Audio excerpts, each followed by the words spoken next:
ជំរាបសួរបងអតិថិជនរបស់សិប្បកម្មភ្នំច័ន្ទថ្ងៃនេះបងសូមបង្ហាញពីប្រភេទ single sofa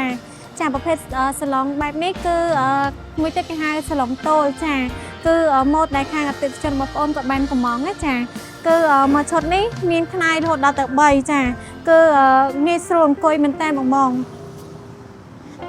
ប្រើពុកតុនល្អបងចាហើយខ្នាយវិញនិយាយពីតុនណាបងខាងអតិថិជនបងប្អូនគាត់ជ្រើសរើសយកប្រភេទ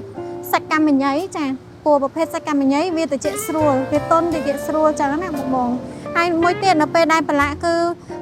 យើងមើលវាអត់សូវឃើញដែរទេចាហ្នឹងគឺលក្ខណៈសម្បត្តិរបស់ប្រភេទសាច់កាំញ៉ៃចាបងមើលតម្រង់ទៅលើម៉ូដសាឡុងបែបនេះគឺភ្ញៀវគាត់ចង់បានម៉ូដបែបឆ្នូតបែបនេះណាចាតែបើសិនជាបងចង់បានសាច់លាត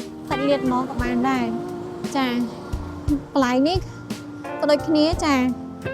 អាចធ្វើឲ្យរៀបស្មើបានចាអត់យកពីកលៈអញ្ចឹងតែនេះគឺភ្ញៀវគាត់កំងម៉ូដអញ្ចឹងណាចា